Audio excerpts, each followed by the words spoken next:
Today's episode is sponsored by BetterHelp. What interferes with your happiness? What are some things standing in the way of being the best version of you? For a lot of people, life, your past, and sometimes your current situation can cause roadblocks in your life. Mental health is incredibly important, and so many, including myself, can benefit from talking to a professional and working to dismantle those roadblocks. That's why I'm excited to talk to you guys about BetterHelp. BetterHelp knows no two people are the same and will help to assess your personal needs and match you with your own licensed professional therapist. These incredibly convenient appointments are in a safe and completely private online environment, and you can start chatting with your new therapist in under 24 hours. It's not self-help, it's professional counseling.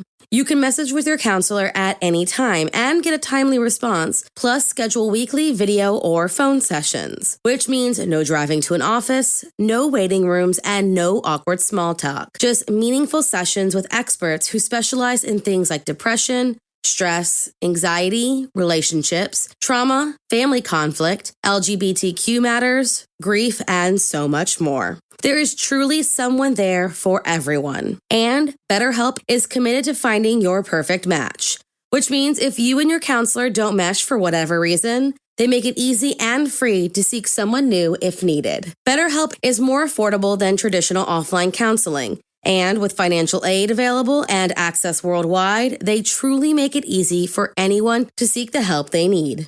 As a listener, you'll get 10% off your first month by visiting our sponsor at betterhelp.com/morningcup. Join over 1 million people who have taken charge of their mental health.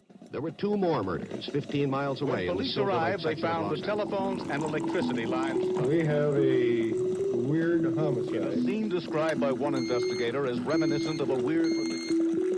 Cup of murder. DNA testing has come a long way and has done some incredible things over the last 30 or so years. On April 22nd, 1981, a young girl was murdered and left nameless alongside a road in Troy, Ohio. And while DNA would finally give her identity back, it has yet to give us the name of the man or woman responsible for her murder. So if you like your coffee hot but your bones chilled, sit back and start your day with a morning cup of murder.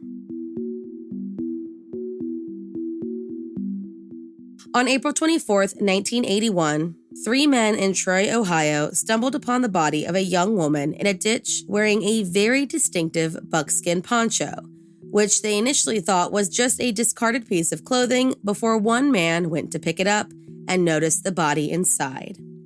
She was laying in the fetal position on her right side and was missing her shoes and socks. The police were, of course, called to the scene, and soon the woman's body was autopsied. It was then that her cause of death was determined as blunt force trauma to her head and neck before ultimately dying of strangulation just 48 hours before the men found her body, putting her time of death on April 22nd, 1981. She was of average height, between 18 and 26 years old, with beautiful reddish hair parted down the center with 2 pigtails on either side of her head. Her eyes were light brown, her face was washed with freckles and signs that she spent a lot of time out in the sun. She was well taken care of, to the point where they doubted she was a transient, and because her body was found so soon after her murder, investigators were able to get a solid dental impression and fingerprints. Unfortunately, it would be decades before anyone would have the real identity of Buckskin Girl, but not for a lack of trying.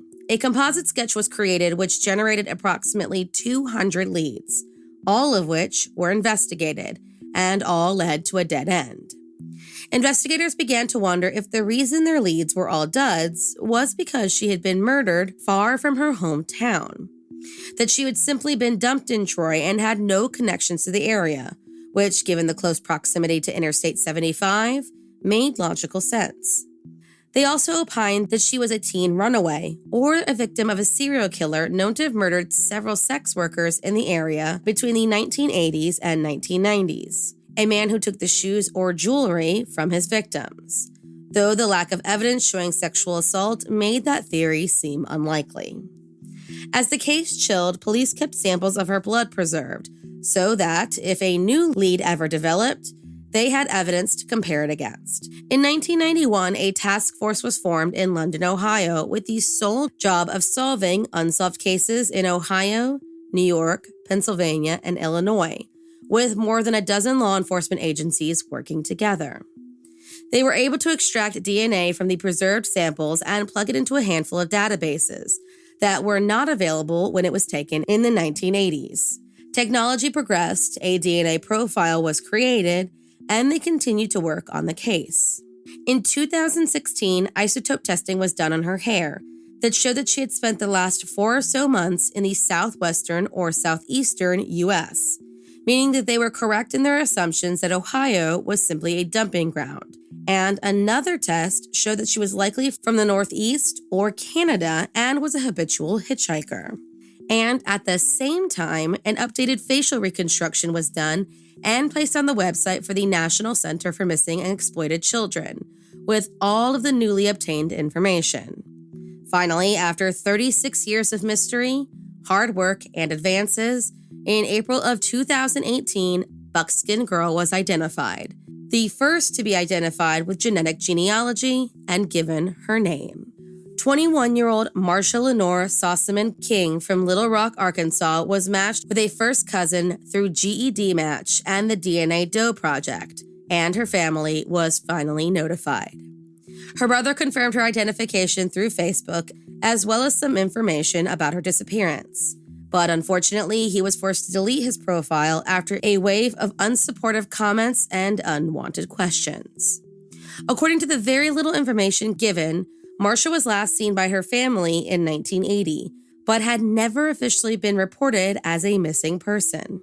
She was a frequent hitchhiker and had ties to Pittsburgh, Pennsylvania, and Louisville, Kentucky, where they believed she was about 14 days before her murder. She was seen a number of times traveling all across the U.S. and is believed to have gone towards Ohio because of her involvement with a religious organization, The Way, which is likely where she met the person who ultimately killed her.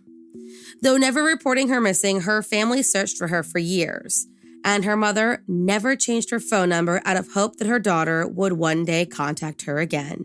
Marsha was buried a few weeks after her body was discovered, with a number of investigators in her case acting as pallbearers. Her family chose to let her body stay in its original resting place, with her stepmother explaining that it had been God's plan to have their daughter end up in Ohio. That she was blessed to pass away in a community that showed her such kindness while investigators worked to find her identity. Thank you for joining me in my morning cup of murder. Please join me again tomorrow to hear what terrible thing happened on April 23rd. Don't forget to rate and subscribe and let me know how you like it. If you want to help support the podcast, there's always Patreon or just sharing it with your true crime obsessed friends. And remember, stay safe. Streaming only on Peacock. John Wayne Gacy is suspected of having killed as many as 32. Straight from the killer's mouth. They want you to believe that I alone committed these murders. The new gripping 6-part documentary series that investigates the crimes that shocked the nation. The thing everybody thought they knew wasn't the whole story. John Wayne Gacy, Devil in Disguise. All episodes streaming now. Devil in Disguise. Only on Peacock. Peacock fuels your true crime obsession with exclusive new originals like John Wayne Gacy, Devil in Disguise. He said to me, Klaus can get away with murder. Dr. Death, the undoctored story. This guy's dangerous. And Epstein's shadow, Ghislaine Maxwell. She inherited Jeffrey Epstein's secrets. There was this whole other world going on. Plus the most bingeable crime series, Buried in the Backyard and Snapped. And with the Dateline 24/7 channel that's always on. Did you want her dead? You can't not obsess. Sign up now at peacocktv.com.